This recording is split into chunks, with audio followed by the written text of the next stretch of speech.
Okay, so our big exam is Friday. Did you start studying for the exam?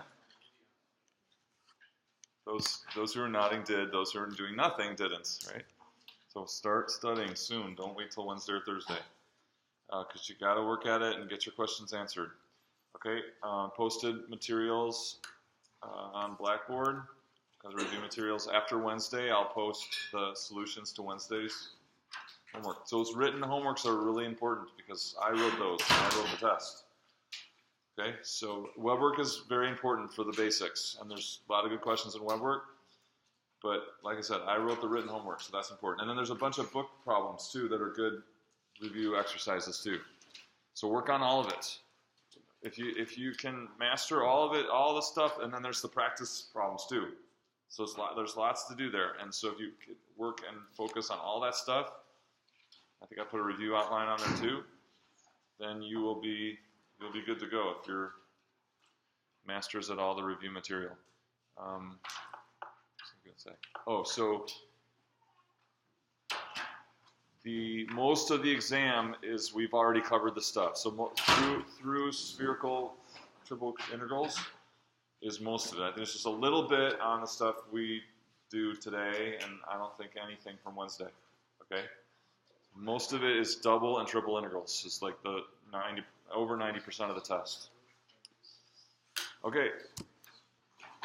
Are we recording? Did I start?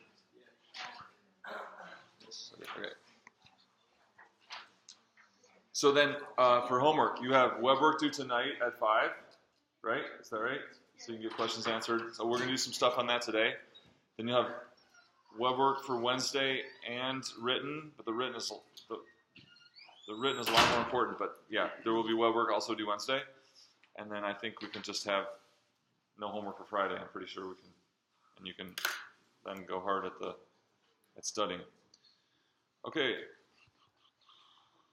Let's go. Okay, no, not yet. This is what I want.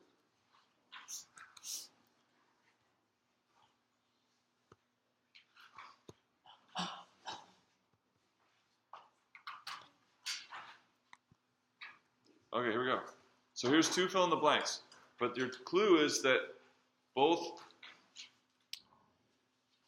statements are filled in with the same 2 words in the same 2 order. Okay? So this one here is the same as this one here. So we'll call this like A. Those 2 are the same. And those 2 are the same. So everyone read and think about that. In a second we'll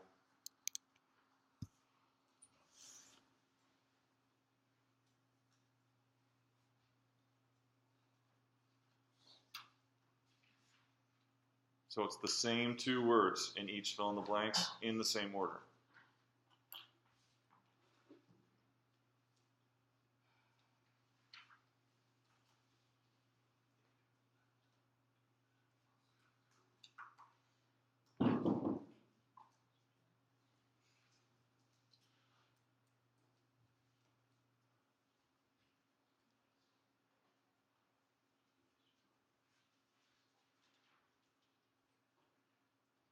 How many people think they know?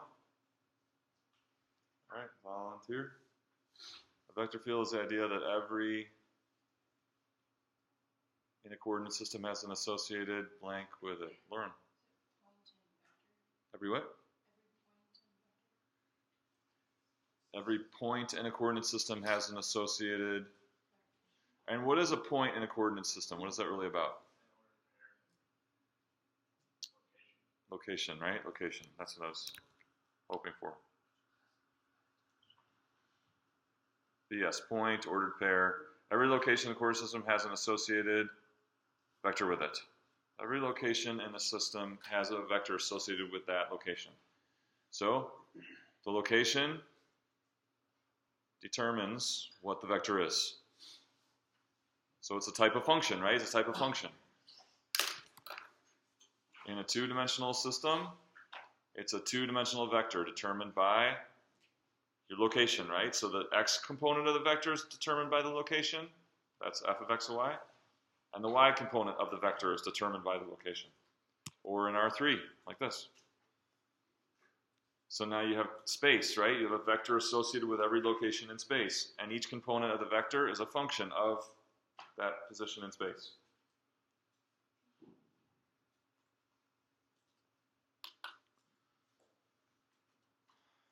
So that's what a vector field is about. When you hear vector field, that's what has to come to mind. It's a function of location, right? It's vectors everywhere. And then the vector that you get is a function of the location that you're talking about. Okay, so let's practice, play some more games. These.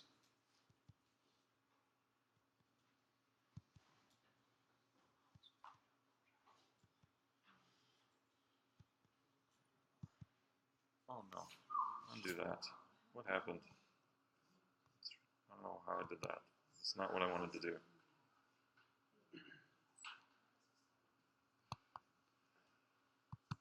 Okay, back. Every one of these vector fields, all four of these vector fields, the x and y components are either plus or minus x, plus or minus y, plus or minus 1, or 0. So for instance, a vector field could be 0 minus y. That would be a vector field that would come from these possible components. I just made that up. I'm not looking at these. So you have to go through each one of these four and figure out what the vector field is. Each component is either plus or minus x, plus or minus y, plus or minus 1, or 0. Go. I've just been staring at it for a couple minutes. Both.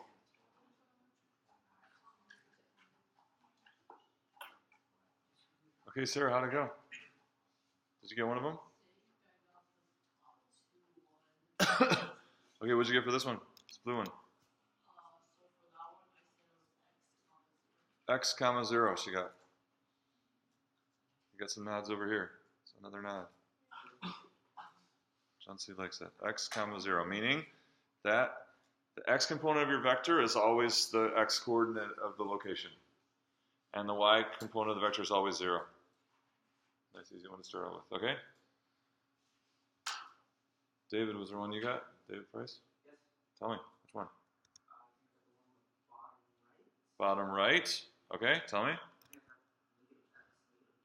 Negative x, negative y. What do we think? Nods. Okay, so we got the hang of it. All right, now the harder ones. Let's see.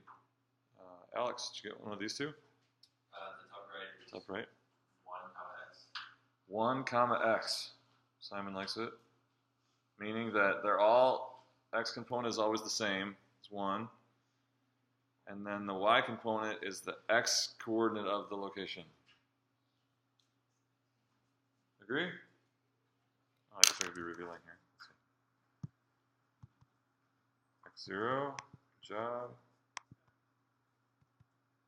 Negative x, negative y, good job. This one, 1x. Lastly, let's see, get this one. Ryan, did you get it? All right, let's take a look here. So, what's happening? Let's look at the x components of these. X components.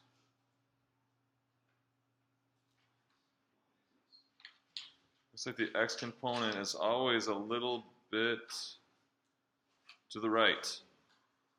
Oh no, is that changing? Oh, it's changing as you go up and down. So it changes as you go up and down. So the x component here is kind of large negative, getting smaller negative, 0, small positive, large positive. So the x component of the vectors is the same as, you tell? The y coordinate, right? You see that? So as looking just the x components, it's kind of large negative, getting smaller negative, then 0, small positive, getting bigger positive. So that's the y coordinate. So the x component is the y coordinate, right? What about the y component of the vectors? That changes going left and right. So that changes according to x. So as you go to the right, the y component gets bigger positive. As you go to the left, the y component gets bigger negative. So it is? Is it just y, x? Let's see. Correct. Okay, questions on these? Does that make sense? A vector, there's a vector everywhere, and that vector is dependent on the location. Okay, so now let's have some more fun here. So you have some homework problems like these. R3.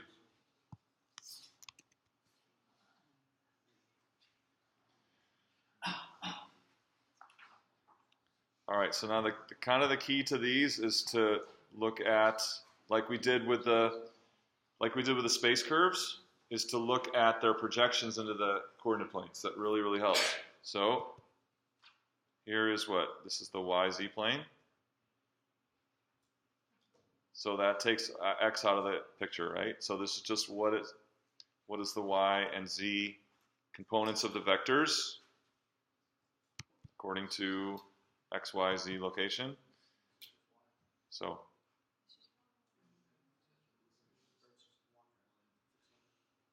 okay, go talk. So I'll show you all three views, and I'll pause on each one.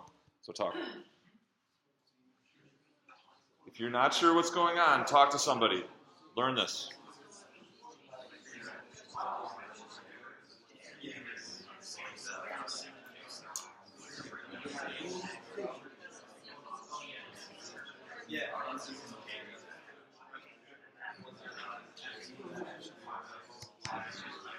Okay, I'm going to change it.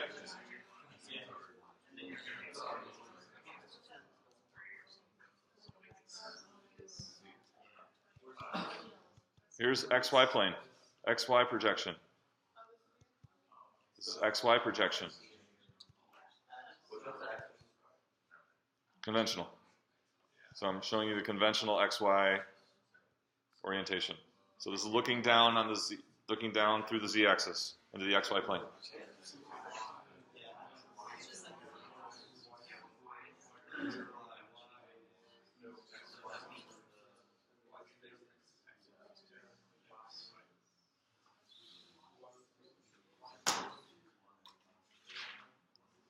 Okay, and then finally, XZ plane. So what happens here with the XZ plane is, do you see brighter red and then fading in color? So the brightest red is the closest to you, which would be negative y. And then, so this is positive x to the right, positive z is up. The brightest red will be closest to you, which is the largest negative y values, and then fades in as y increases. Harris. As y increases, it will fade to gray. So see if does this confirm what you came up with in the first two. This is hard, so you wouldn't start here, but does it confirm what you came up with in the first two?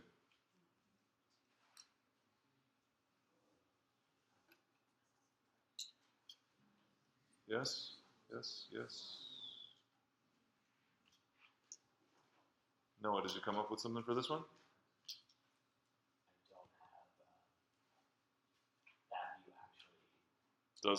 Doesn't agree with what you came up with before? Okay.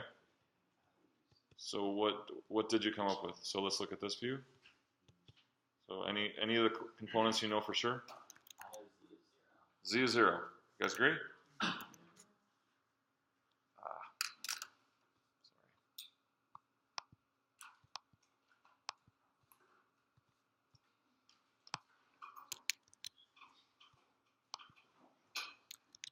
Let's try this again here. Come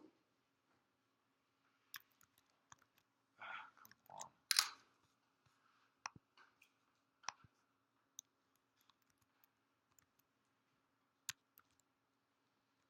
Where am I? There we go. Okay, sorry. All right, so Z is 0. Easy, okay. Fernando, did you get any other components? Y is 1. No matter where you are, the y component's always 1. Okay, so then all that's left is the x component. Yeah. He says it's y. You guys agree? So this, you can see this looking down this way. Maybe. Almost there. Oh, no, shoot. There we go.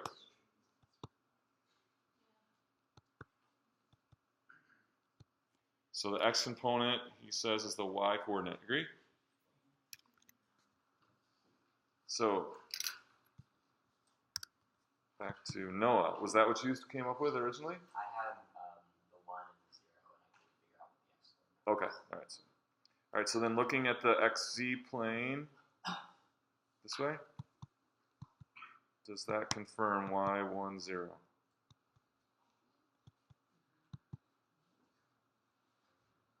Something like that.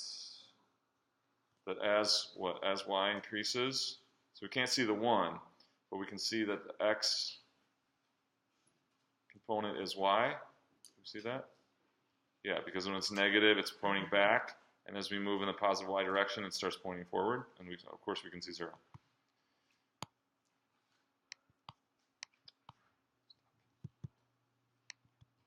Got it. Okay. Next.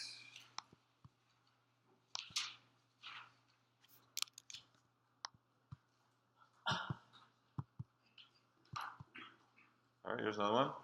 Go.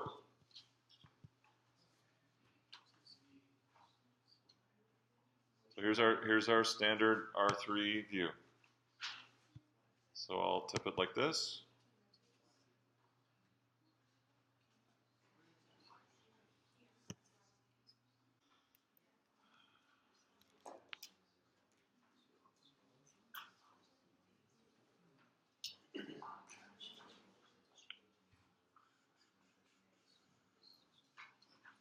Jake, how'd this go?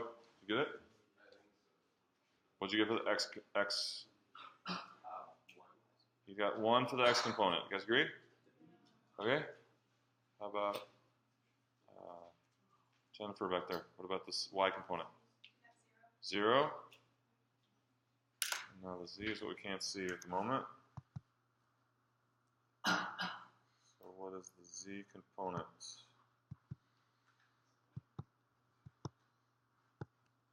David, what do you think?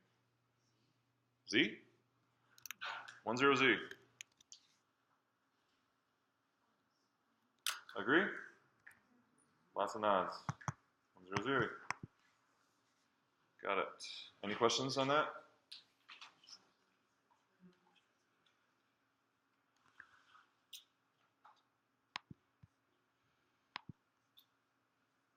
Last one. So you think those are too easy, right? There you go. So here's your standard R3 view. Standard R3 view. Ready? So brightest color is closest, and then as it turns gray, you're getting farther away. So again, standard view, standard R3 view, and I'm just going to tip it like this. So do you see, does it look like brightest pink to gray? The brightest pink is closest to you, and then as you move further away, go back into the screen, it turns more gray.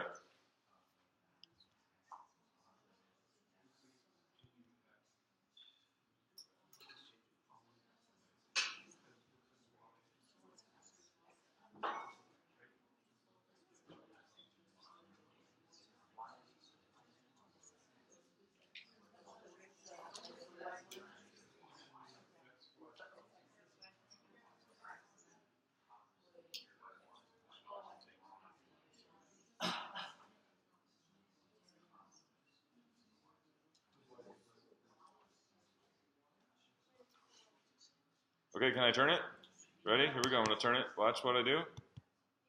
So I've got standard view. I'm going to turn it like this.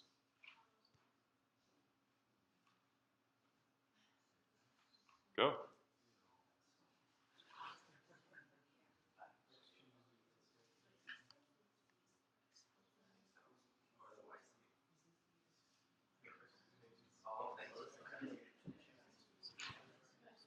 Watch what I do. So this is standard view, right? Watch what I do. Does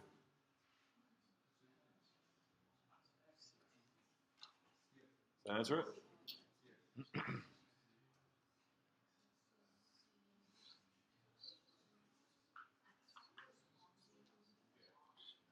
Okay, ready for next view? Here we go. Watch what I do. See if this confirms your other two views. Again, brightest pink is closest to you, and then as it fades to gray, it's getting further away.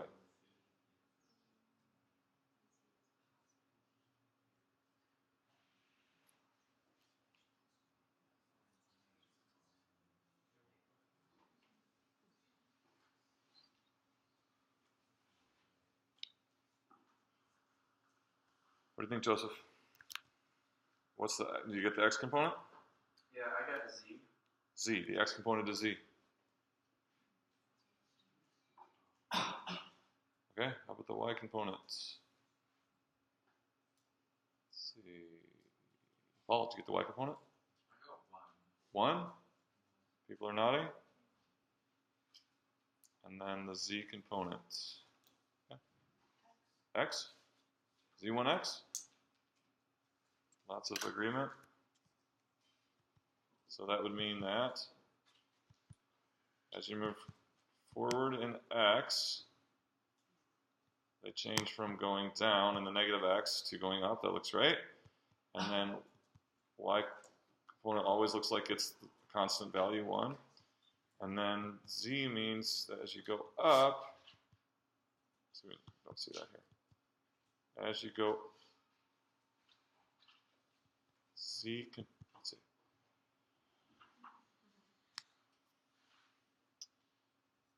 Z component of these vectors is how far left or right you are. Is that right? So if you're z component, if you're this way, you have a going up a lot, right? So for positive x, these are going up and then going up less, now going down a little bit and going down a lot as you go in the negative x direction. It's good to me. Question?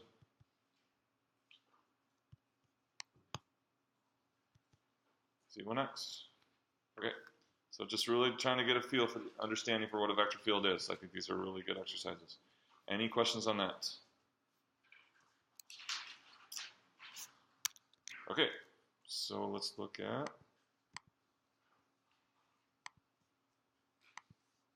now we're ready for this. Recall the gradients. Remember what the gradient was. Maybe this will jog your memory. Find the gradient of the function x squared plus y squared minus 3 at negative 1 comma 2 and explain what the gradient means. So here's a little. Okay, those are the partial derivatives, right? And then they're like made into a vector. So partial derivatives with respect to x. Okay. Okay. And so for the, what'd you get for that? I got Negative 2 comma 4. Someone else get that? Simon, you remember what that mean? What does that mean? Do you remember what that was about? You can multiply that by any change in x and y, any small change in x and y to get where it goes. Okay, so you're talking about directional derivative? Yeah, so the directional derivative was that gradient dot u, but just and then we looked at what. So then, what does the gradient represent? Do you remember that came out of that?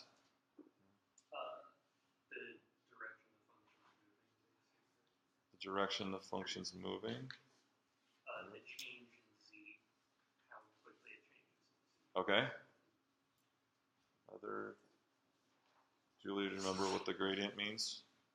It's like the slope at the point where the magnitude is highest. Okay, it's about like, remember the directional derivative, we had a different rate of change no matter, depending on what direction we went. And the gradient was special because it was the direction of greatest rate of change, right? So the direction of greatest rate of change. And then we also got that that magnitude of the rate of change was what? How do we get the magnitude of the rate of change? The greatest rate. Yeah, just the magnitude of that vector, right? So this gave us the direct, on this surface, at this point, this gave us the direction of greatest rate of change. And then the magnitude of that vector was the actual rate of change in that direction. Remember that?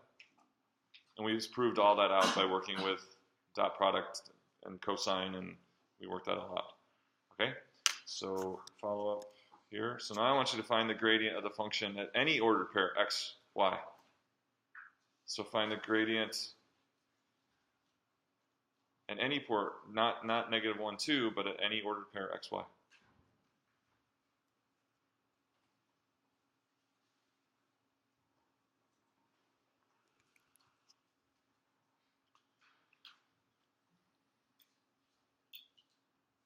And what is that? Austin, did you get that?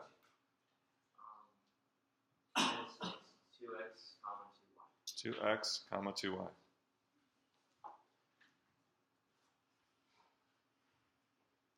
So what happens is for any ordered pair x and y, this gives you what? What is that?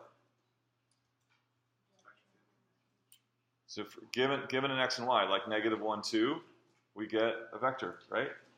So what is this? That's a vector field. This is a vector field. Do you see that this is a vector field?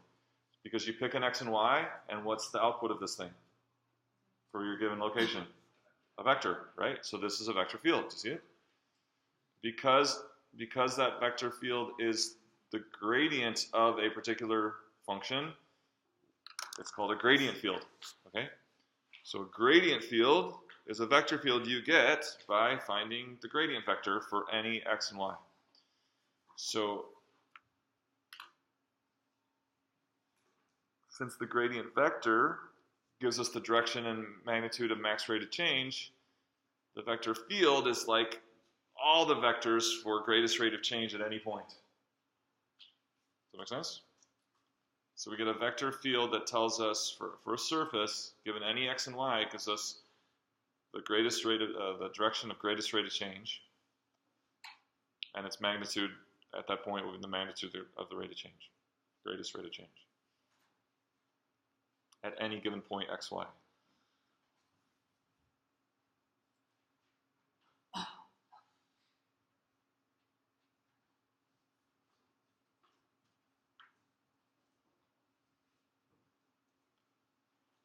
So does the idea make sense? Okay, so let's look at an example.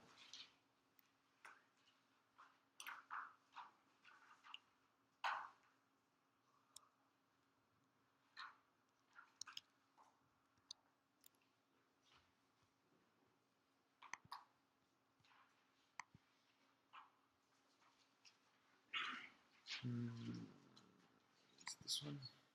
Nope. Guess wrong. This one? This one. Okay, so there's that same surface, x squared plus y squared minus 3. So I've got a little I text tennis. I want you to sketch the surface in R3 to find the gradient field, and then I want you to sketch the gradient field in R2, and then explain how the gradient field is consistent with the surface. What's the relationship between what you're looking at in the gradient field and how that's consistent with what you're looking at with the surface. Go. I'm going to take attendance.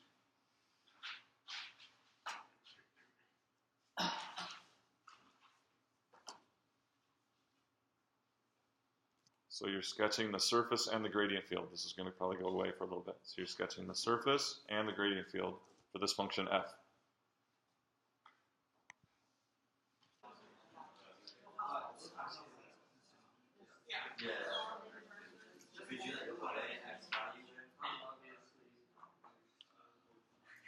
Okay, what does the surface look like? Yeah, Griffin. Paraboloid vertex at -3. And how does it open? Opens up on the z. Agree with that? Sketch that. Agree with that? Okay, and then what does the gradient field look like? Matthew, I'm having trouble getting that out. what is the gradient field? How about that? In vector form, it's just 2x, 2y. 2x, 2y. Okay. So what does that look like? Yeah, David. The vectors are slowly getting bigger and bigger as you get forward. Yeah, right. So you think the x coordinate of the vectors are just the, yeah, as you get away, as you move right, your x component gets bigger. As you move left, your x component gets bigger, negative. Same with y.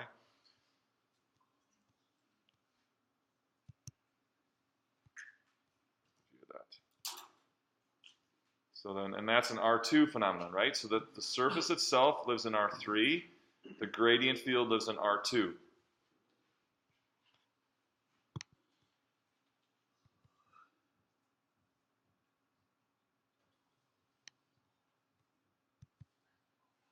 How about that? Is that visible? You see that? Question? How would you make a vector field to sketch out this Z? Say it again? How would you make a vector field to sketch out this change in Z as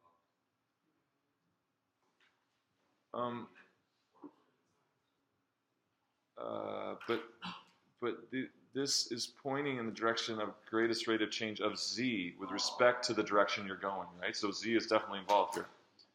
So like right here, at this XY coordinate on the surface, so it'd be, let's see.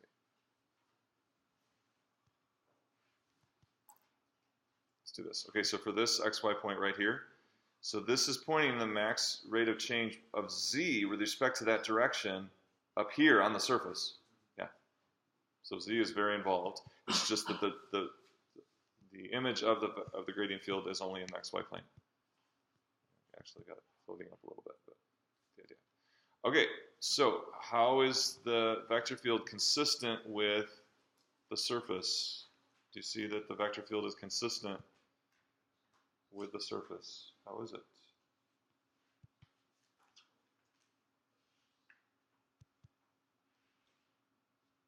The gradient field. I mean, anyone want to offer that?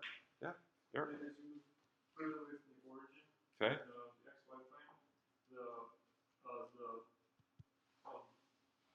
know this. I don't want to word it incorrectly. It's going to be moving. The Z is going to have its greatest rate of change. I can't word it. Right? Okay. Got the right idea, but hard to say. Anyone? Yeah. At any point, the vector shows the change in Z. The greatest change in Z. Okay. So which direction is the greatest rate of change on the surface? So if you're at a point on the surface, say right there, which direction is the greatest rate of change? Yeah, Julie. Away from the Z-axis. Right, exactly. Away from the Z-axis. Directly away from the Z-axis will always be the greatest rate of change. What about at the vertex? Down at the bottom there at the vertex. Rate of change is 0. Does that agree with the vector field? Yeah, when we get to the origin and the gradient field, it's like the vector is 0. And then close to the origin, you have like a low rate of change, right? Low rate of change moving away from the z-axis because it's less steep here, right? And so your vectors are smaller. There, you see that? Your vectors are smaller in toward the origin because the rate of change of z of that surface down here is less. But then the further you move away from the z-axis, the larger those vectors get because the rate of change is increasing rapidly, right? Or the rate of change is increasing away from the origin. So the greatest rate of change is out here away from the origin. And that agrees with the surface because it's steeper as you move away from the origin. Do you see it? Do you see the connection? Does it make sense? Any questions? All right, how about this one? So here's the surface z equals negative x plus 2y plus 3, which we know is a plane. So I've got 2 points on that plane, 3, 1, 2. and 0, 2, 7. So find the gradient at each of those 2 points. Find the gradient at each of those 2 points. And then find the gradient field and explain why it makes sense. -1, -1, 2. Is that a gradient field? Is it a function? Is it a multivariable vector-valued function? Yes, it's a multivariable vector-valued function. No matter, and what does it say? It says no matter what x, y points you're at, the corresponding vector is. And why is that? So what does that vector field look like? So those are the two individual gradient vectors for those 2 points. See that? -1, 2. So what will the gradient field look like?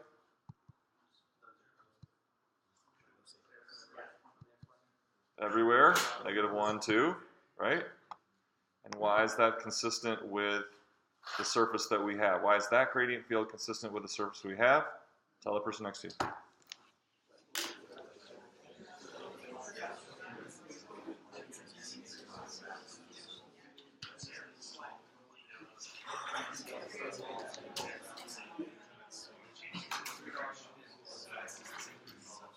And what Calc 1, what important idea in Calc 1 is represented in this situation? What important idea in Calc 1 is represented in this situation?